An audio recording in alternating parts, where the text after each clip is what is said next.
une salle de fête, va exiger cette autorisation. Malgré l'exigence d'autorisation, il y a un mot. Signature à Ngobila, signature à ministère intérieur, signature à Bourgmestre. La tombe, Batubaya, Baché, policier, au Togosala activité, parce que mobilisation, c'est ma casse, c'est une incapacité, il y a beaucoup de sécurité. La démocratie est assassinée. Alors nous n'allons pas nous laisser faire, nous sommes Congolais, on ne peut pas accepter tous à la traiter, ni tous à non Congolais, parce que nous sommes de décider.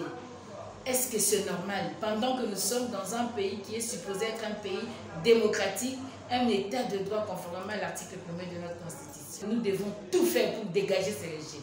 Trop c'est trop. Est-ce que la commune d'Engaba appartient à l'ACP? La commune d'Engaba appartient aux gens du pouvoir? Est-ce que le peuple d'Engaba est pris en otage par une personne parce que lui est de l'ACP, parce que lui il est de la commune d'Engaba? Nous sommes toujours dans le cadre d'un régime qui se mue un régime dictatorial. Comment expliquer que pour l'interdire, on a déployé, comme à leur habitude, plusieurs jeeps, plusieurs policiers, une centaine, depuis 4 heures, sur nos places de résistance. Nous n'accepterons pas ça et nous continuerons à nous battre. Et il s'agit d'un policier, d'un financier, d'un régime en place, donc il va couper ça comme on peut être baillé en attaque à résistant. Voilà, deux peuples étaient activité ça, non, l'activité n'a plus sauté pour ça, comme il faut jusqu'à dernière énergie. Est-ce que c'est le régime dit amen? Kosimbate. Toko bundaki no nasuka. Babandaki no le 13 pour empêcher le président Fayulu à marcher. Batiki président Fayulu le comme maman Chantal. Pour biso nga maman Chantal na comme rwandaise. Na ko sa activité na Congo et c'est rien qui me seri ko sauf conduit ce que loko nini nte na okende na zone minier. Comme ça, nous sommes Congolais, nous devons recouvrer notre droit. Et nous sommes dans cette démarche-là. Ngaba, ce n'est pas pour quelqu'un, ce n'est pas pour l'ACP. Ngaba, c'est pour le Congolais. Et les Congolais ne doivent pas être pris en otage.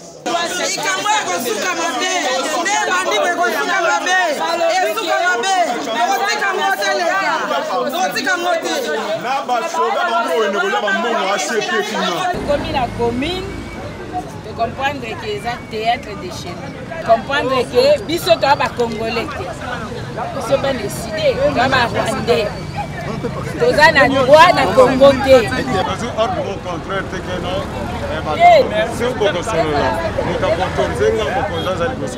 balobi état de droit, il n'y a pas cotile.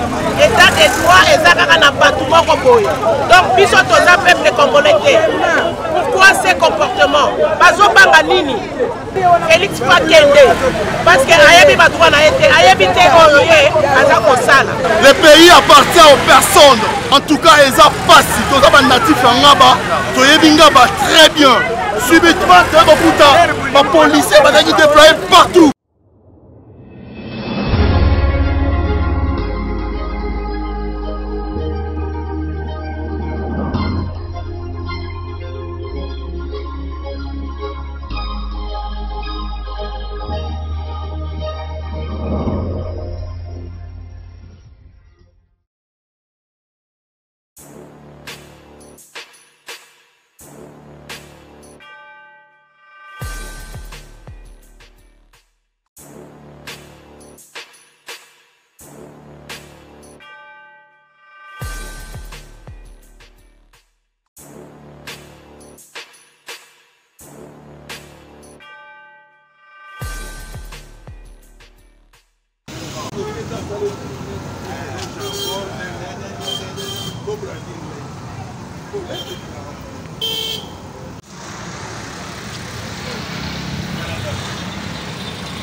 Une salle de fête va exiger cette autorisation. Malgré l'exigence d'autorisation, il y a un mot. signature à Ngobila, signature à ministre de l'Intérieur, signature à Bourgmestre, nyonso yango. Na tongo batubaya batie ba policier au tokosala activité parce que mobilisation eza makasi bana incapacité ya kopesa biso sécurité. Bazela vu l'étude de la ce qui est de mon sécurité nde tokosala. Est-ce que c'est normal? La démocratie est assassinée. Alors nous n'allons pas nous laisser faire, nous sommes Congolais. On ne peut pas accepter tous à la traiter, ni tous à non Congolais. On ne peut pas. C'est de notre droit, en tant que décidé parti politique, il y a ça la matinée, il y a pour éduquer masse, il y a ça l'éveil patriotique. Et c'est dans ce sens-là que nous organisons matinée na biso, na cadre Moamba, dimanche, plus activité, nous sommes à Lukunga, tout ça. Nous sommes dans ce cadre-là. Bon, maintenant, qu'on nous empêche, nous, d'exercer un droit constitutionnel, parce que nous sommes de décider. Est-ce que c'est normal, pendant que nous sommes dans un pays qui est supposé être un pays démocratique, un état de droit conformément à l'article 1er de notre constitution? Nous disons, nous sommes maintenant à la commune, nous attendons que le bourgmestre nous reçoive pour que nous puissions parler de ça, parce que nous venons de la salle, il n'y a pas moyen que les gens acceptent, et aujourd'hui, nous sommes empêchés de faire notre activité, et nous sommes là, nous l'attendons pour qu'on puisse en parler. Après avoir discuté avec le téléphone, tout ça, nous sommes là, nous attendons, mais nous disons que nous devons tout faire pour dégager ce régime. Trop, c'est trop. On ne peut pas aujourd'hui nier la mémoire des martyrs de 16 février. On ne peut pas nier la mémoire des martyrs de la démocratie, de Frères aussi Moukeni, de Thérèse Kapiangala, de tous ceux qui ont tombé, des Defa au Paloukou. Des gens qui sont partis à cause de la démocratie. Des Davin Kalala qui sont partis à cause de la démocratie. Les gens ont de problèmes sur le plan de leur intégrité physique pour avoir dit non à la balkanisation. Aujourd'hui, dans un contexte tel que l'agression nous est imposée, on nous demande une cohésion nationale. Maintenant, la cohésion nationale veut dire qu'il faut tracasser ceux qui sont de la Mouka ou de l'Essidé ou de Fayolistes et laisser faire ACP, laisser faire les autres partis de l'Union sacrée. Est-ce que la commune d'Engaba appartient à l'ACP? La commune d'Engaba appartient aux gens du pouvoir? Est-ce que le peuple d'Engaba est pris en otage par une personne parce que lui est de l'ACP, parce que lui il est de la commune d'Engaba, une personne qui aurait fait la campagne électorale avec le fusil du président Martin Fayoulou? Nous disons non. Trop c'est trop.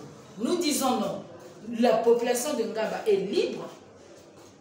La population d'Engaba est libre. Et SIDE doit exercer son droit constitutionnel en tant que parti politique. Et les Congolais doivent exercer le leur. Maman Chantal doit exercer ce droit. Je suis congolaise, nous organisons cette activité. Je suis là, je suis secrétaire nationale en charge de la communication de l'ECID et porte-parole du président Martin Fayoulou. Nous sommes là dans ces activités de proximité pour partager avec nos bases, pour comprendre si nos bases sont au courant de ce qui se passe au pays, pour donner une éducation citoyenne, pour un éveil patriotique et qu'aujourd'hui on nous empêche d'organiser une activité qui n'est même pas en plein air, mais qui est dans une salle de fête, parce que seulement nous sommes un parti de M. Fayoulou comme président élu. Nous disons non. Nous sommes toujours dans le cadre d'un régime qui se mue un régime dictatorial. Nous ne pouvons pas accepter. Comment expliquer que des lieux que nous fréquentons, pour lesquels nous avons informé préalablement, les places de résistance, ont été envahies. Aujourd'hui, la parade se fait sur les places de résistance. Comment expliquer? Le bourgmestre a évoqué le fait de ne pas avoir suffisamment d'hommes pour sécuriser la manifestation et toutes nos manifestations. Mais comment expliquer que pour l'interdire, on a déployé, comme à leur habitude, plusieurs jeeps, plusieurs policiers, une centaine, depuis 4 heures, sur nos places de résistance? Nous n'accepterons pas ça et nous continuerons à nous battre pour l'avènement d'abord d'un État.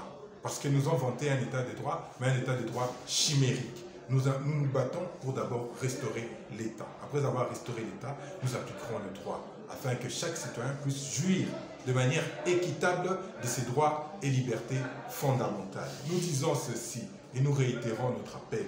En 2023, janvier, le 24 à minuit 01, s'il n'y a pas élection, élection ou pas d'ailleurs, parce qu'avec les élections, Tshisekedi sera battu, et sans élection, nous allons faire une transition sans Tshisekedi pour organiser des élections comme il se faut. Merci. Donc, merci par rapport à la parole, et puis, le Cameroun, on m'a dit surtout par rapport aux concernés l'activité de la partie. Donc, la semaine passée, tu vas aller au centre de mobilisation, tu vas Maman Chantal, cordon a dit sur Ibadjoko.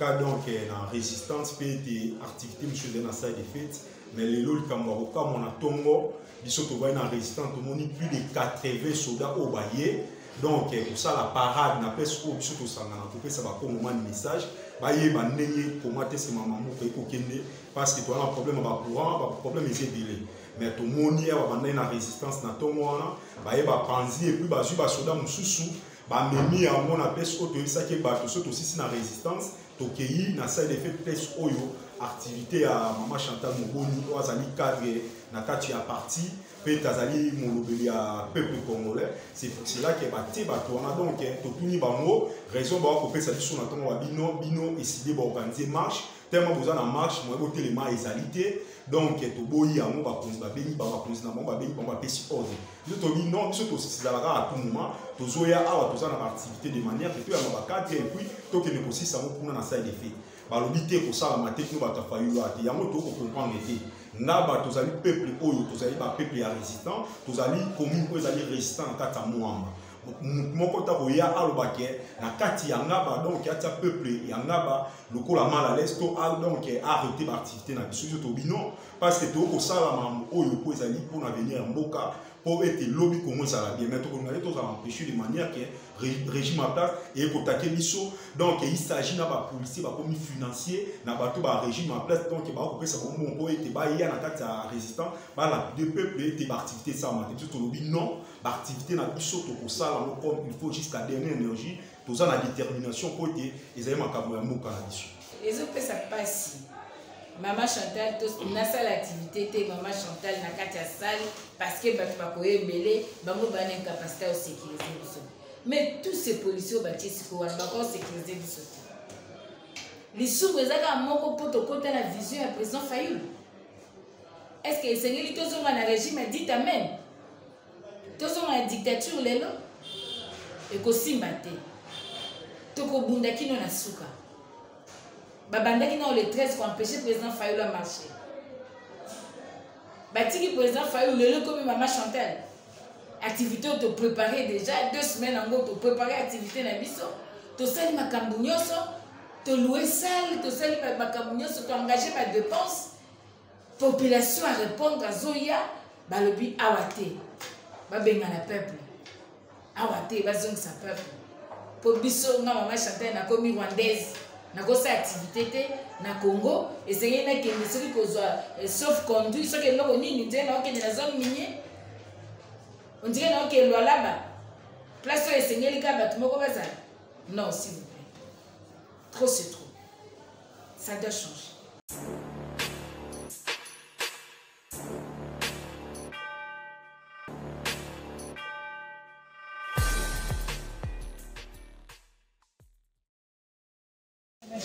Pour comprendre. Vous ne connaissez pas les enjeux de cette histoire. Vous comprenez? Ok. Comme ça n'appartient personne, nous sommes des Congolais, nous devons recouvrer notre droit. Et nous sommes dans cette démarche-là. Nous ne passons pas pour quelqu'un, ce n'est pas pour l'ACP. Nous passons pour le Congolais. Et les Congolais ne doivent pas être pris en otage. Hier, veut perdre aujourd'hui ACP, vous voulez penser que on doit connaître ce secret de l'administration. On ne peut pas nous accorder l'autorisation parce que c'est un secret de l'administration. Vous trouvez ça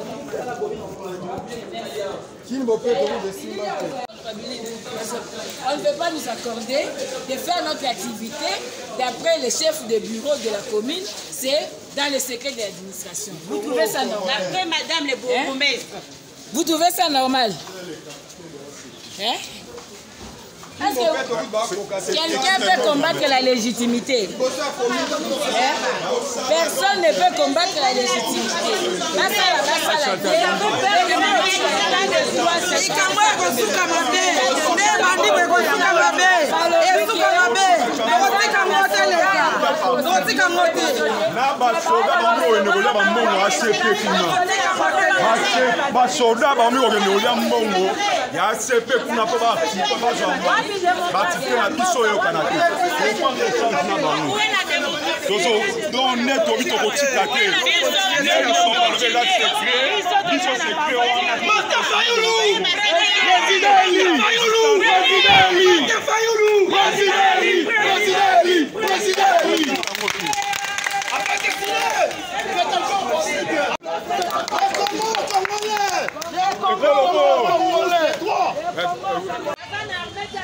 C'est pas comme ça, pourquoi négliger les gens comme ça? C'est le pays, c'est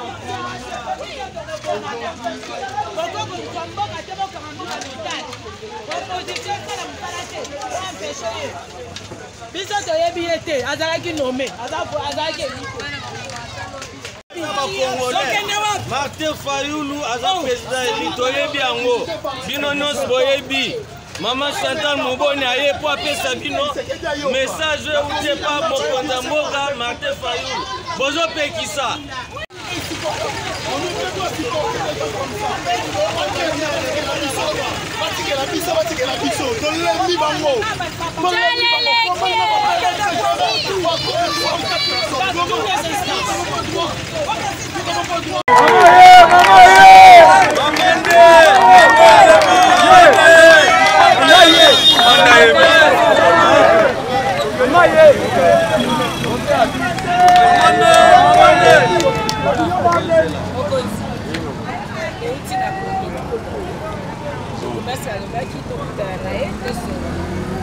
Comme la commune, de comprendre que c'est un théâtre de chez nous.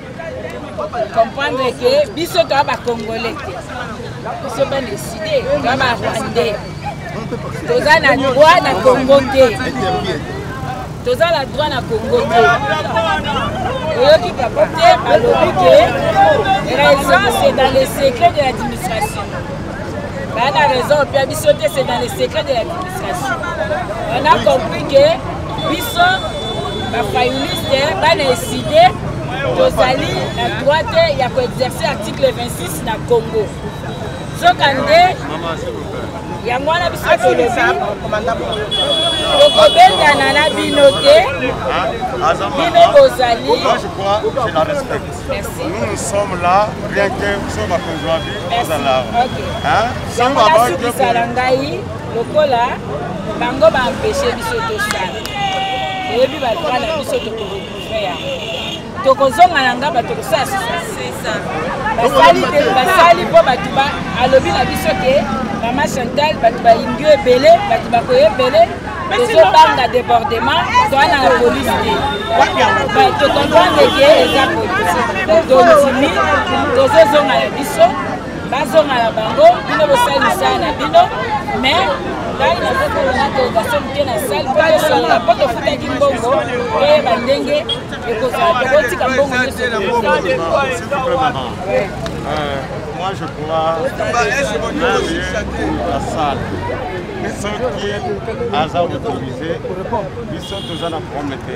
Mais nous avons seulement une mission que vous allez avoir.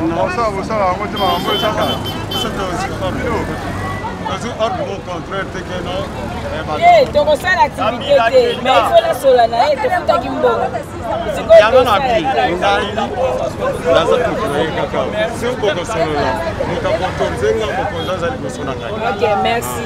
Problème te yo oza no moto batindi yo tokobenda problème te biso tobenga ye tosola totosi yo avec SID pour la dignité du peuple congolais. Pour un Congo fort et prospère. C'est possible, c'est possible, c'est possible.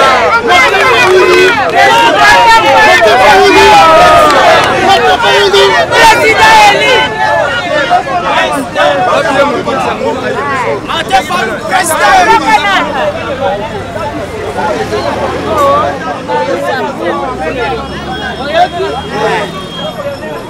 na politique balingi te tosala activité oyo tozonga na biso tokobenga activité tosalaka na ngaba mpona beya mabele ya moke même bato basalaka na foto mpenza baswaka lelo bakati bakolo kaka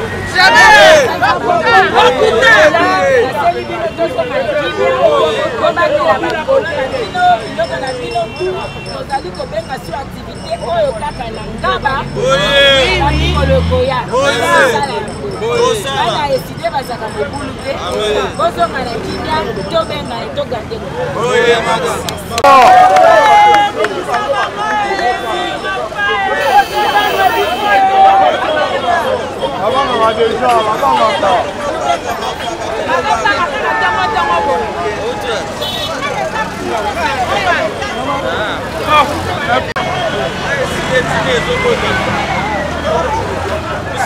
mboka oyo Congo balobi état de droit ya pas cotile état de droit eza kaka na bato moko boye donc biso toza peuple congolais te pourquoi ces comportements bazobanga nini tomoni babanderole na bango bamatisi kuna qui les empêche d'exercer leur droit. Pourquoi il ne faut pas empêcher la population d'exercer le droit na bango? Pourquoi seulement résider? Ils ont peur de quoi? Mais ici bango 2023 c'est lobby. En 2023, d'abord, avant même fin 2023, Félix Fakende, parce que Ayabi Batouana était, Ayabi voilà, nous sommes ok, pour respecter la police, pour la police à Zawana, pour protéger la population de la police a le droit pour empêcher la voilà. Le pays appartient aux personnes. Biso toye to la manifestation na kati ya salle Palais Royal. En tout cas, eza pasi to za ba natif ngaba toyebi ngaba très bien. Subitement la police va déployer partout pour empêcher biso pour ça.